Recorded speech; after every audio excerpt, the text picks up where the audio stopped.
సాక్షుల యొక్క రక్తము ఏమవుతుందంట, మన సంఘానికి ఒక విత్తనముగా మారుతుంది. అంటే అక్కడి నుంచి ఎక్కడైతే ఒక క్రైస్తవుడు క్రీస్తుకి సాక్షిగా రక్తాన్ని చిందిస్తున్నాడు, ఆ రక్తం నుండి ఒక సంఘం అనేది ఉద్భవిస్తుంది. ఈరోజు మరి పగడాల ప్రవీణ్ గారు మరణించలేదు, ఆయన వేద సాక్షి అయ్యారు. సాక్షిగా ఈ లోకంలో మనందరికి ముందుగా నడిచి వెళ్ళారు. వారి జీవితం మనందరం ఒక ఆదర్శం కావాలి.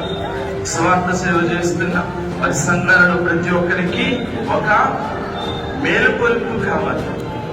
చాలా మంది అనుకుంటున్నారు కదా, ఆయన మరణించిన తర్వాత ఆయన్ని చంపడం ద్వారా క్రైస్తవత్వంలో వారు వెనుకబడతారేమో అనుకుంటున్నారు, భయపడతారేమో అనుకుంటున్నారు. మరి ఏమనుకుంటున్నారంటే, ఒక సముద్రములో దోషుడు నీళ్లు తీసేసి మేము సముద్రాన్నంతటిని కూడా ఆవిరి చేసామనుకుంటున్నారు. కానీ అది కాదు, ఇది మహాసముద్రం. ఈ సముద్రం ఎగసబడితే, ఈ విశ్వాసం ఎగసబడితే క్రీస్తు కొరకు ఎంతటి వరకైనా వెళతారు, వారు వెనుకాడరు అనే దాన్ని సూచనగా మనం ఈరోజు ఇక్కడ ఉన్నాం. ఇది నిరసన కాదు, ఇది మన ఐక్యత్వం. ఈరోజు మనందరం నిరసన తెలియచేయట్లేదు, లేదా ఇంకోటి కాదు, మనందరం ఈరోజు మన ఐక్యత్వం చూపిస్తున్నాం. మీరు ఒక్క పగడాల ప్రవీణ్ గారిని చంపితే ఇదిగో కోట్లాది మంది క్రైస్తవులు ఇంకా క్రీస్తుకు సాక్షిగా జీవించడానికి ఇదిగో ఉన్నారు అనడానికి మనం ప్రత్యేకంగా చూపిస్తూ ఉన్నాం. ఈరోజు ఇది సంతాప సభ కాదు, గర్వ కారణం. ఇదిగో మాలో నుంచి ఒకరు క్రీస్తుకు మాకంటే ముందుగా నడిచి ఒక ఉదాహరణ చూపించాడని ఇదిగో ఆయన మార్గంలో మేము వెళుతూ ఉన్నాం. మేము ఎంతవరకు ప్రాణాలకు భయపడం, మాదొకటే ఒక నిదానం, వి జాయిన్ ఫర్ క్రైస్ట్. పౌలు గారు అంటాడు కదా, నేను జీవించినా మరణించినా క్రీస్తు కొరకే అంటాడు. అదే నిదానం మనలో కావాలి. పౌలు గారు అంటాడు, మనం అక్కడ అనేక డొమినేషన్స్ డినామినేషన్స్ చెందిన వారు ఉన్నారు. పౌలు గారు ఏమంటాడు, అనేకమైనటువంటి వరాలు ఉన్నాయి, ఆత్మ ఇచ్చే వరాలు. కానీ వీటినన్నింటిని కూడా నడిపించేది ఒకే ఒక ఆత్మ, అది పవిత్ర ఆత్మ. ఎక్కడికి నడిపిస్తుంది మనందరినీ? క్రీస్తులోకి. ఈరోజు మనం అనేక డినామినేషన్స్ లో ఉండొచ్చు, కానీ మన ధ్యేయం, మన ముఖ్య లక్ష్యం ఏంటి? క్రీస్తు కోసం ముందుకు వెళ్ళడం, ఆయన రాజ్యాన్ని మరింతగా స్థాపించడం.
పాస్టర్ల పట్ల అనేకుల పట్ల ఎంతో గొప్ప సేవ చేసినటువంటి గొప్ప వ్యక్తి ఈ ప్రవీణ్ కుమార్ గారి మరణం అన్నది సహజమైన ప్రకారం ఒక స్పష్టంగా ఎవరి ఇష్టమైన వాళ్ళ మతాన్ని స్వీకరించే స్వేచ్ఛ కలిగి ఉంది. అలాంటప్పుడు ఇటువంటి క్రైస్తవులకు కానీ సంఘ కాపులకు కానీ చర్చ నిర్వహణకు కానీ ఆర్థిక కార్యక్రమాలకు కూడా అన్ని రకాల ఈ యొక్క ర్యాలీకి వచ్చినటువంటి క్రైస్తవ సోదరులందరినీ కూడా మేము కృతజ్ఞతలు తెలుపుతున్నాము. ఇది మానవుని మీద హత్యా ప్రయత్నం, క్రైస్తవుల మీద కాదు. మానవుని బ్రతకకుండా చేసేటటువంటి హత్య ఇది. కాబట్టి సమాజంలో ఉన్నటువంటి హత్య రాజకీయాల్ని ప్రభుత్వాలు ఆపాలని చెప్పి మేము కోరుతున్నాం. ఈ రోజు పగిడాల ప్రవీణ్ గారు ఆయన ఒక దళిత జాతికి సంబంధించిన వ్యక్తి. ఒక అణగారిన బిడ్డల మీదనే ఈ దాడులు జరుగుతున్నాయి. బీజేపీ ప్రభుత్వం అధికారంలోకి వచ్చిన దగ్గర నుంచి చూస్తే మొన్న రీసెంట్ గా చూసినట్లయితే బండి తోలుతున్నాడని చేతులు నరికేయడం జరిగింది. ఆడపిల్లల మీద అత్యాచారాలు జరుగుతున్నాయి. మహాఘోరాతి ఘోరంగా బయటికి అధికారికంగా ఉన్నటువంటి లెక్కలు వేరు, చనిపోయిన లెక్కలు వేరు. ఈ రోజు క్రైస్తవులకే కాదు, బడుగు బలహీన వర్గాలు ప్రశ్నించే గొంతుకలు ముయ్యాలని చూస్తున్నారు. అంబేద్కర్ ఇష్టంలో ముయ్యాలని చూస్తున్నారు. గుర్తుపెట్టుకోండి, ఖబర్దార్, రాజ్యాన్ని బద్దలు కొడతాం. శాంతియుతంగా విజయించున్న క్రైస్తవుల విషయంలో మేము ఎంతగానో ప్రార్థిస్తూ మరి దేవునికి ఉపజెప్తున్నాం. ఆనాడు మరి ఇంత ఘోరంగా ఆస్ట్రేలియాలో ఇక్కడి ప్రశాంతంగా కూడా వారి భార్య ఉన్నది క్షమించి ఉన్నది. జవా హృదయం మాలో ఉన్న ప్రతి దాన్ని కూడా మరి సెంట్రల్ గవర్నమెంట్ లో మా హక్కులు మేము అడుగుతాము. మాకున్న హక్కులు నెరవేర్చాలి. అందరికీ ప్రార్థించే హక్కు, అందరికీ ప్రజాస్వామ్యంలో జీవించుకున్నప్పుడు క్రైస్తవుల పట్ల ఒక న్యాయం, ఇంట్లో ఒక న్యాయం జరగకుండా దేశం ఇప్పటికైనా గవర్నమెంట్ దీనికి స్పెషల్ సెల్ చేసి దీని మీద సరైన హత్య లేకపోతే లేకపోతే ఊటకాలతో ఇచ్చినటువంటి పోస్టులు మాస్టర్ కాదు. కాబట్టి దీనికి న్యాయం చేయకుండా రైతులకు న్యాయం చేయండి.